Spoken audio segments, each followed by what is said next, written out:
ઉપલેટામાં રાધે સેવા ગ્રુપ દ્વારા શ્રીમદ ભાગવત સપ્તાહ જ્ઞાન યજ્ઞ પારાયણ કથાનું આયોજન કરવામાં આવ્યું। ઉપલેટા ખાતે રાધે સેવા ગ્રુપ દ્વારા શ્રીમદ ભાગવત સપ્તાહ જ્ઞાન પારાયણનું આયોજન કરવામાં આવેલ। રાજકોટ જિલ્લાના ઉપલેટા ગામે રામાનંદી સાધુ સમાજ ખાતે રાધે સેવા ગ્રુપ આયોજિત શ્રીમદ ભાગવત સપ્તાહ જ્ઞાન યજ્ઞ પારાયણ દાતાઓના સહયોગથી અને સમસ્ત સમાજના સાથ સહકારથી આયોજન શેમાં શ્રીમદ ભાગવત સપ્તાહ જ્ઞાન યજ્ઞમાં વ્યાસપીઠ પર પરમ વંદનીય શ્રી પાર્થિવભાઈ મજવેડિયાવાળા જુનાગઢ પોતાના મધુર વાણી અને સંગીતમય જ્ઞાન શૈલીમાં કથાનું અલૌકિક કથામૃત રસપાન કરાવતા લોકોમાં ભારે ઉત્સાહ। શ્રીમદ ભાગવત સપ્તાહ ઉત્સવમાં નૃષિ અવન વામન અવતાર નૃષિ પ્રાગટ્ય શ્રી વામન જન્મ શ્રી રામ જન્મ શ્રી કૃષ્ણ જન્મ શ્રી ગિરિરાજ અન્નકૂટ ઉત્સવ ગિરિરાજ પૂજન શ્રી રૂક્ષ્મણી વિવાહ સુદામા ચરિત્ર શ્રી પરીક્ષિત મોક્ષ જેવા કાર્યક્રમ ઉજવવામાં આવ્યા હતા। તેમજ રોજ રાત્રે અલગ અલગ કાર્યક્રમ જેમાં રાસ મંડળી સત્સંગ રાસ ગરબા જેવા અનેક કાર્યક્રમનું આયોજન કરવામાં આવ્યું હતું। શ્રીમદ ભાગવત સપ્તાહમાં આમંત્રણને માન આપી અનેક નામી અનામી તેમજ રાજકીય મહેમાનોએ હાજરી આપી સપ્તાહનું રસપાન કર્યું હતું। તેમજ ગામના ધર્મપ્રેમી જનતા દ્વારા કથા શ્રવણ કરવામાં આવ્યું। બ્યુરો રિપોર્ટ વિપુલ ધામેચા ઉપલેટા।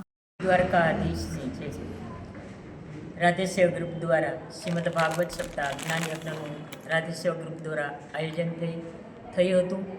એમાં અમે રાધે સેવા ગ્રુપના જે બધા બહેનો છે આ બધું જે અમારું ગ્રુપ ચાલે છે જે કંઈ અમે કાર્યક્રમ કરીએ છીએ એ બહેનો સંચાલિત હોય છે। અને અમે આ રીતે કોરોનામાં અમને એક એવો વિચાર આવ્યો કે શ્રીમદ ભાગવત સપ્તાહ કરીએ એટલે અમારો એવો સંકલ્પ હતો।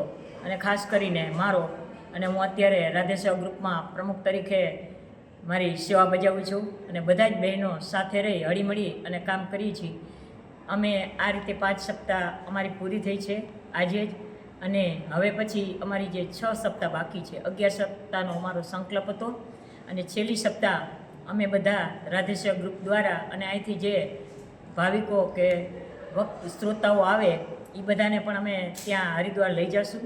અને અમારી એવી ઈચ્છા છે કે અમે 11મી સપ્તાહ હરિદ્વાર કરીએ।